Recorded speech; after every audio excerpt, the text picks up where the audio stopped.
Assalamualaikum warahmatullahi wabarakatuh. Baik, terima kasih semuanya. Terima kasih kepada Bapak Murhadi SPDT MUN sebagai dosen pembimbing pada mata kuliah Etika Teknologi Informasi.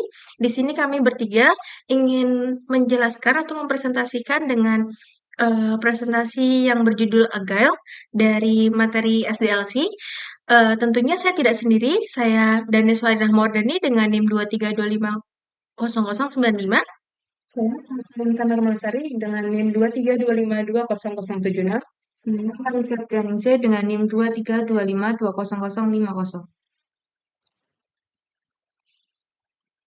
Baik, untuk yang pertama yaitu definisi agile, yaitu pendekatan pengembangan perangkat lunak yang didasarkan pada pengerjaannya yang berulang, interaktif dan adaptif, di mana aturan dan solusi yang sudah disepakati oleh setiap anggota tim dilakukan secara struktur dan terorganisir, serta dirancang untuk memberikan nilai lebih cepat kepada pengguna di akhir.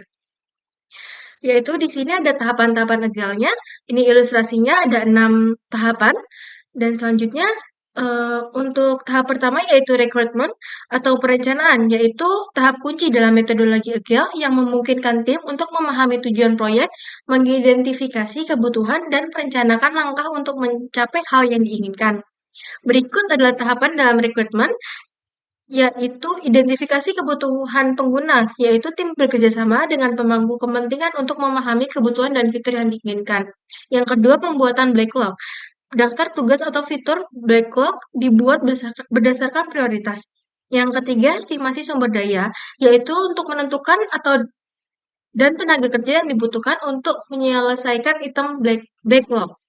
Penjadwalan sprint, yaitu item backlog yang telah diprioritaskan dimasukkan ke dalam jadwal sprint pertama. Untuk petikannya, itu kita ambil dari 3 jurnal, yaitu HCM, BCS, dan IEEE. Yang ACM yaitu mengutamakan kesejahteraan dan hak pengguna dalam menentukan kebutuhan produk. Pastikan bahwa kebutuhan yang dikumpulkan mencerminkan harapan pengguna dan tidak melanggar privasi atau hak-hak yang lain. Dari BCS, menjaga kepercayaan dan transparansi dengan pemangku kepentingan dan pengguna, terutama ketika identifikasi kebutuhan atau data yang akan diproses, menjelaskan dengan jujur dan transparan tentang bagaimana informasi akan digunakan. Yang terakhir yaitu mematuhi prinsip kejujuran dan keadilan dalam pengumpulan kebutuhan, serta memastikan bahwa setiap anggota tim memahami dan menghormati hak-hak pengguna akhir, termasuk dalam hal penggunaan data dan privasi. Untuk tahap kedua yaitu tahap desain. Tahap desain itu ketika tim mengembangkan rancangan rinci atau produk yang akan dibangun yang bertujuan untuk merancang solusi teknis dan visual untuk produk. Desain ini mencakup aspek visual, antarmuka pengguna dan struktur keseluruhan produk. Yaitu tahap-tahapnya ada pembuatan desain produk, yaitu tim merancang struktur sistem atau alur kerja dan antarmuka pengguna atau UI UX. Yang kedua yaitu penyelarasan desain. Setiap desain harus mencerminkan kebutuhan pengguna yang sudah diidentifikasi. Yang ketiga yaitu iterasi desain. Desain dibuat dalam iterasi kecil agar mudah disesuaikan jika terjadi perubahan kebutuhan. Etika desain itu kita mengutamakan kualitas dan keselamatan dalam desain, memastikan bahwa sistem dirancang dengan prinsip keamanan, keberlanjutan, dan kemudahan aksesibilitas untuk semua pengguna. Yang kedua, bertanggung jawab sosial dalam merencanakan sistem yang aman, inklusif, dan tidak mendiskriminasi pengguna atau kelompok manapun. Sistem harus mempertimbangkan aksesibilitas dampak sosial. Yang terakhir yaitu prinsip profesionalisme dan kualitas teknis. Berarti memastikan desain produk mematuhi standar terbaik dan mencerminkan kepentingan pengguna. Desain harus bebas dari bias, kesalahan, dan mempertimbangkan penggunaan jangka panjang. Selanjutnya akan dijelaskan oleh Mbak Salsa. Untuk tahap selanjutnya adalah tahap ketiga yaitu development. Di mana tahap development atau implementasi ini adalah ketika tim mulai menerjemahkan rencana perencanaan menjadi kode yang berfungsi atau di mana pengembangan perangkat lunak ini akan dimulai. Tahap-tahap development ada 3, yaitu pengkodean, yaitu developer membuat kode untuk menyelesaikan tugas yang sudah dipilih dalam sprint. Yang kedua yaitu pengujian unit, setiap bagian kode diuji satu persatu untuk memastikan tidak ada bug atau masalah sebelum digabungkan. Untuk yang ketiga itu kolaborasi tim. Tim ini berkomunikasi secara rutin untuk menyelesaikan hambatan yang muncul selama pengembangan. Etika development. Ada 3 dari ACM, BCS, dan IEEE. Dari ACM sendiri yaitu menjunjung integritas profesional, yaitu dengan menulis kode yang aman, mudah dipahami, dan mengikuti standar pengembangan yang diakui. Memastikan bahwa kode dikembangkan secara bertanggung jawab dan memperhatikan dampak produk terhadap pengguna. Dari BCS yaitu melakukan pengembangan yang berkelanjutan dan bertanggung jawab. Mengutamakan pengembangan berkelanjutan tanpa mengorbankan kualitas atau etika. Hindari penggunaan kode yang tidak etis atau yang melanggar hak cipta. Jadi IEEE yaitu mematuhi prinsip kualitas teknis dan profesionalisme.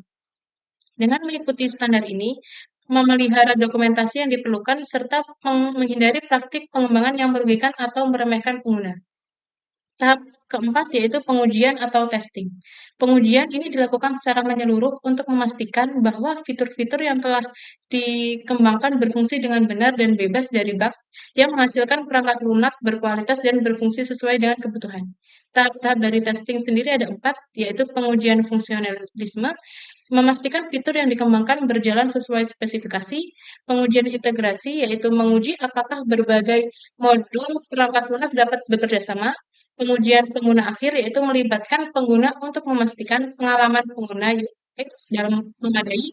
Yang terakhir yaitu perbaikan bug. Jika ditemukan masalah, tim segera memperbaiki sebelum produk dirilis. Untuk etika pengujian atau testing, yaitu dari ACM sendiri yaitu kejujuran dan integritas dalam pengujian untuk memastikan produk berfungsi dengan benar dan tidak berbahaya bagi pengguna. Laporan harus jelas dan jujur mengenai temuan kesalahan atau bug.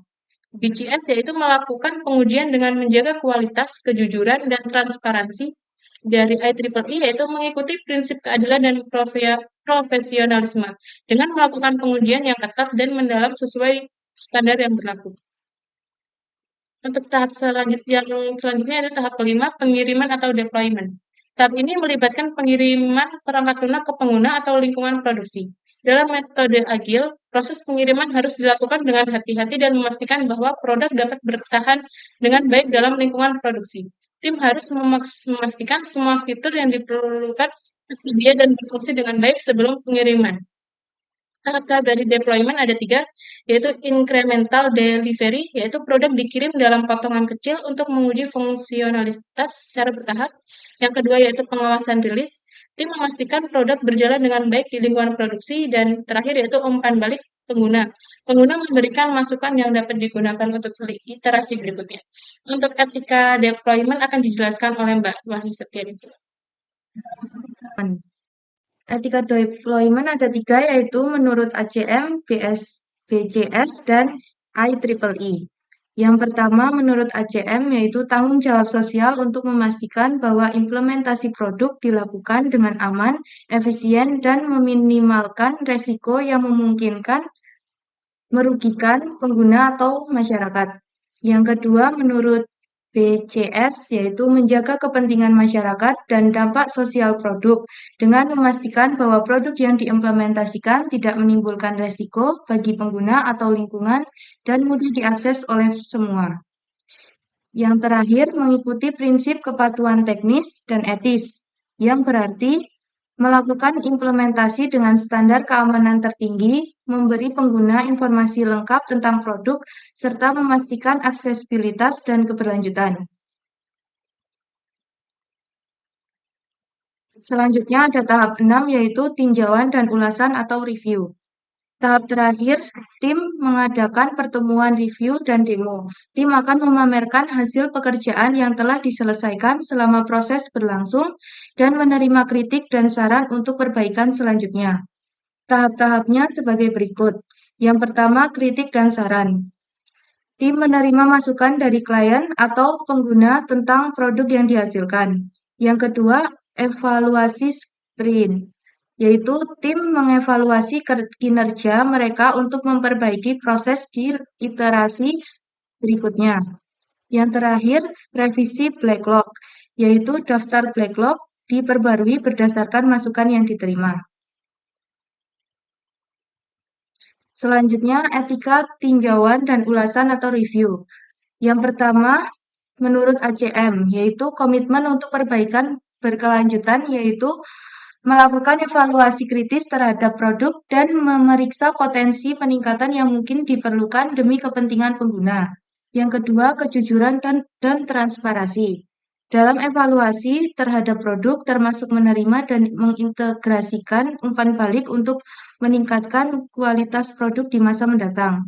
Yang terakhir, mengutamakan standar tinggi dalam profesionalisme dan objektivitas dengan melakukan penilaian yang jujur, mengidentifikasi kelemahan, dan mencari cara untuk meningkatkan produk demi manfaat pengguna. Selanjutnya, kelebihan metode agil, yaitu yang pertama ketepatan waktu. Produk bisa segera dirilis meskipun belum sempurna dengan perbaikan terus-menerus. Yang kedua, kemampuan beradaptasi, yaitu mudah beradaptasi dengan perubahan kebutuhan atau permintaan. Yang ketiga, kemudahan kolaborasi. Kolaborasi yang intens antara tim dan pemangku kepentingan. Yang keempat, peningkatan kinerja. Masalah dapat diperbaiki dengan cepat berdasarkan feedback. Yang kelima, transparansi. Proses dan perbaikan lebih terbuka dan jelas. Yang keenam, peningkatan berkelanjutan. Proses yang terus berkembang meningkatkan kualitas produk. Yang ketujuh, keuntungan yang lebih tinggi. Fokus pada peningkatan terus-menerus menghasilkan keuntungan lebih cepat. Yang kedelapan, pekerjaan dengan persiapan yang lebih sedikit. Bisa mulai lebih cepat dengan persiapan yang lebih sedikit. Selanjutnya ada kekurangan metode agil, yaitu yang pertama kesulitan adaptasi. Peralihan ke agil bisa memerlukan waktu bagi tim untuk menyesuaikan diri dengan cara kerja baru. Yang kedua, tujuan variabel. Fokus pada banyak tujuan bisa menyebabkan kurangnya perhatian pada tujuan utama, mengarah pada tenggat waktu yang tidak pasti. Yang ketiga, kurangnya dokumentasi. Lebih fokus pada pengembangan produk, seringkali mengabaikan dokumentasi yang penting. Yang keempat, peningkatan yang kurang terdokumentasi. Perbaikan yang dilakukan cepat tanpa catatan yang jelas menghambat evaluasi dan perencanaan. Yang kelima, pergeseran fokus tujuan. Sulit mengarahkan tim pada satu tujuan saat fokus proyek sering bergeser. Yang terakhir, kurang dapat diprediksi. Produksi yang bergantung pada feedback sulit diprediksi hasil akhirnya. Baik, itu saja yang kami dapat presentasikan. Kurang lebihnya mohon maaf.